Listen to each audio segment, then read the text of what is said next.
El mundo de los arrays en JavaScript es apasionante. Hay un montón de métodos que se pueden utilizar para trabajar con este tipo de estructuras de datos que pueden contener cualquier tipo de dato, desde un número, un objeto, otro array en sí. Incluso podríamos combinar diferentes elementos entre sí. Sin embargo, podríamos estar hablando horas de los arrays en JavaScript y no tenemos tanto tiempo. Así que voy a intentar hacer un resumen de cuáles son las propiedades más importantes que nos podemos encontrar en JavaScript y los métodos más importantes, y para ello vamos a ir viendo paso a paso en qué consisten todos ellos.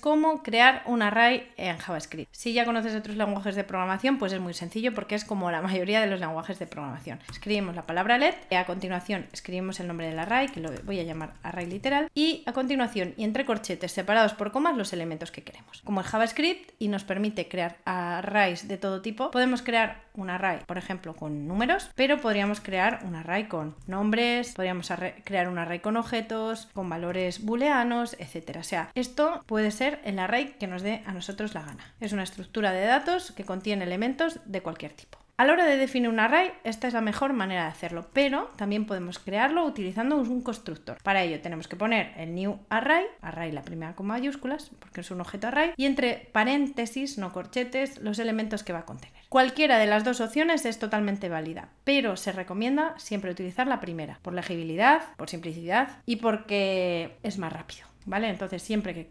queramos crear un array en JavaScript, la mejor manera de hacerlo es utilizando esta opción. También hay que tener en cuenta que los arrays se pueden definir como const, como variables constantes. Así que podemos utilizar const, me voy a crear otro array literal 2 y, bueno, pues si los creamos así no podríamos modificarlo literalmente, sobreescribirlo literalmente. Así que no podría decir array literal 2 y pasarle otros datos. ¿Por qué? Porque obtendríamos un error. Si os fijáis aquí, nos dice que estamos haciendo una asignación inválida a una constante, una variable constante, array literal 2, ¿vale? Pero sí que podemos hacerlo de una manera especial, que es indicando cómo modificar un elemento en particular. Es decir, yo podría decir que el elemento 0, por ejemplo, en lugar de ser un 1, va a ser un 0.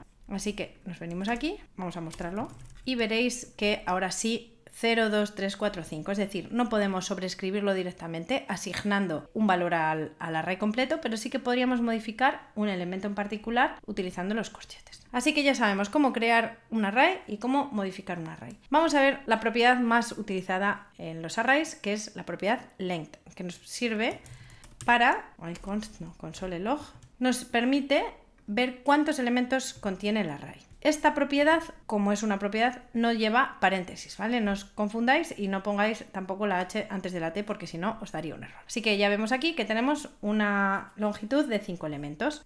Vamos a ver más propiedades que tenemos en el array a la hora de mostrar los elementos. Podríamos decir, por ejemplo, que el array literal queremos mostrarlo. Bueno, una manera sencilla de mostrarlo es poniendo directamente array literal, que ya lo teníamos por aquí, o array literal 2, y nos lo muestra en la consola en forma de array. Sin embargo, si lo que queremos es verlo en forma de cadena, tendríamos que poner toString y aquí ya sí que lo veremos así, ¿vale? Como una cadena de 5 elementos separados por comas, pero es una cadena. ¿Qué queremos utilizar en lugar de esta opción? Queremos utilizar la opción join. La opción join lo que hace es crearnos una cadena igualmente, pero divide los elementos o separa los elementos en lugar de por comas por otros caracteres. En este caso vamos a poner un espacio y un asterisco. Y así vemos que pues ha utilizado otra manera de mostrar eso, ese array. Así que ya sabemos cómo crear arrays, cómo modificarlos y cómo mostrarlos en consola. Vamos a ver también cómo realizar una ordenación del array. En principio, bueno, este array lo tenemos ordenado, vamos a desordenarlo un poco, vamos a poner aquí un 7, aquí un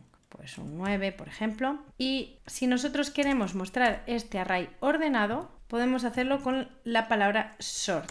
Así que solamente con esto, si ahora vamos a poner console log array literal sort, este array va a estar ordenado. ¿Cuál es la pega que tiene esta opción? Que el array se modifica, está ordenado y si yo ahora hiciera un console log array literal, veremos que este array está ya ordenado, o sea, en el momento que hemos hecho un sort ya lo hemos ordenado. No es que hayamos mostrado el array ordenado pero sigue desordenado aquí, no. Sin embargo, desde el año 2023 hay una propiedad que nos permite generar un array nuevo y mantener el orden del original mediante toSorted, que sería así. Vamos a eliminar, o bueno, vamos a poner esto así y ponemos toSorted y console log array literal. Así que vamos a ver cómo quedaría ahora. Si nos fijamos, nos está mostrando el array ordenado, pero utilizando una copia de ese array, mientras que el array original se sigue manteniendo en el orden original. También podríamos hacer una inversión del orden del array.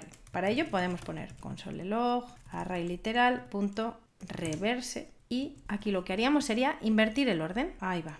Invertir el orden, que nos lo mostraría en el orden contrario del original, 17395, pues 59371. Sin embargo, nos ocurre lo mismo. Si volvemos a mostrar esto, el array ya nos lo ha dejado del revés. Así que si quisiéramos evitar esto, tendríamos que utilizar la función, que es nueva también, relativamente nueva, que es toReverse. A ver ahora. Vale, y aquí lo tenemos, ¿vale? Nos mantiene el orden original. Lo siguiente que vamos a ver es cómo añadir y eliminar elementos de un array al final o al principio. En primer lugar, vamos a ver al final. Para ello, lo que tenemos que hacer es array literal y elegir qué es lo que queremos añadir. Imaginad que queremos añadir por el final el número 6. Así que luego vemos el array y hemos añadido 17395 y el 6. Si quisiéramos sacar ese elemento, el último, deberíamos hacerlo mediante array literal.pop. No tenemos que pasar nada porque le estamos diciendo con pop que elimine el último elemento del array. Así que nos quedaría un array exactamente igual que lo teníamos al principio, ¿vale? Si os fijáis,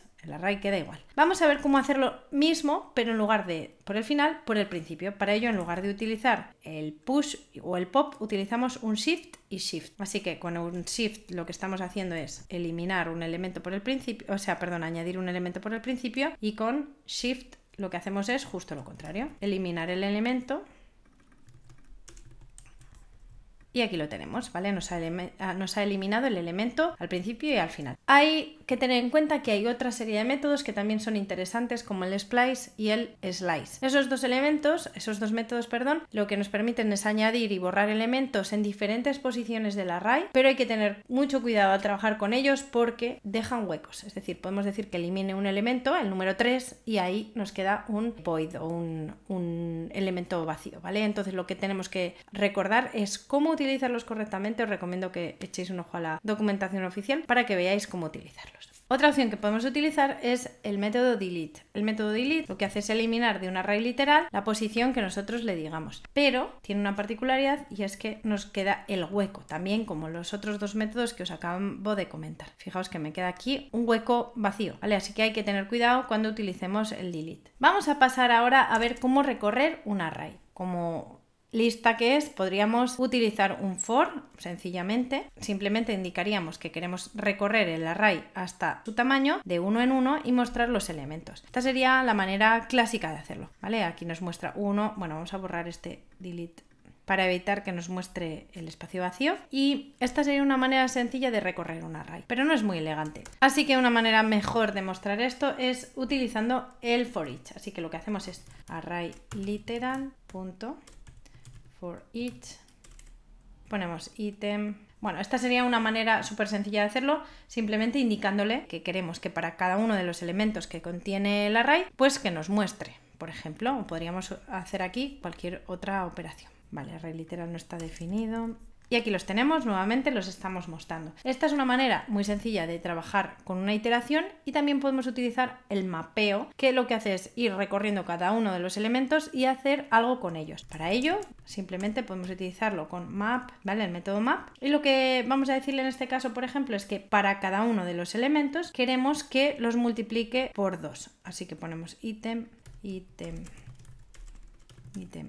por 2 y que nos muestre ese elemento. Así que log array literal, y aquí lo tendríamos. Fijaos que en este caso nos ha mostrado el array tal y como estaba porque este map no sobrescribe el array. Así que podríamos crear, por ejemplo, un array mapeado, y aquí sí que nos mostraría esos elementos multiplicados por 2. Otra opción que podemos utilizar es el filtrado de los elementos. Para ello, pues podemos crear un array filtrado al que le decimos que solamente queremos que nos guarde en este array los elementos que sean mayores que 3, ¿vale? En este caso teníamos alguno por ahí, vamos a a mostrar esos elementos y vemos que tenemos 3 elementos, el 7, el 9 y el 5, y este sería una manera súper sencilla de filtrar los elementos sin tener que ir recorriéndolos y buscándolos, por ejemplo, con un if. Y vamos a ir terminando y lo vamos a hacer con métodos de búsqueda. La manera más sencilla de hacer una búsqueda es indicando qué queremos buscar, por el índice o por el elemento en sí. Así que una manera sería, por ejemplo, let index es igual a array literal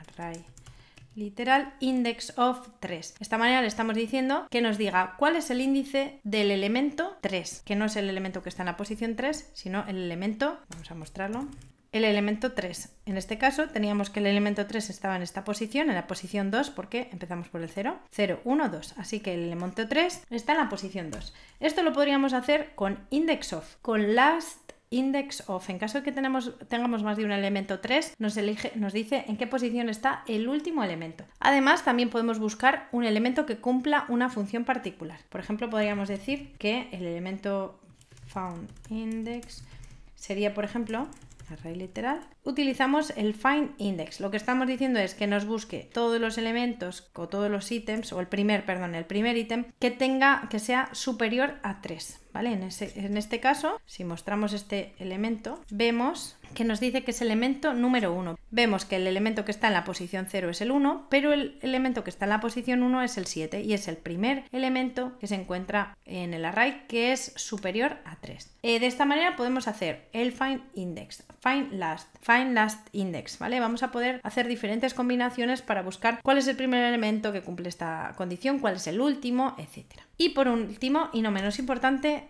hay un método súper interesante que nos permite saber si un array incluye o no un elemento. Para ello vamos a utilizar el método includes. Así que ponemos el nombre del array, indicamos el elemento que queremos comprobar si existe o no en el array y mostramos el elemento y nos dice que efectivamente hay un elemento número 3 en ese array. Si pusiéramos un 7 también existe, pero si pusiéramos por ejemplo un 8, pues en este caso no existe. Como ves, hemos visto un montón de métodos que se pueden utilizar para trabajar con arrays en JavaScript, pero no son los únicos. Hay otros que también te pueden servir, algunos los he mencionado y otros los puedes encontrar en las especificaciones de la documentación oficial. Sin ir más lejos, pues en ES 2022 ya se incluyeron algunos de los que hemos visto, o otros, como por ejemplo el método add, que nos permite elegir un elemento de una posición, o el método every o sum, que nos permite saber si todos los elementos o al menos un elemento de un array cumple con una condición.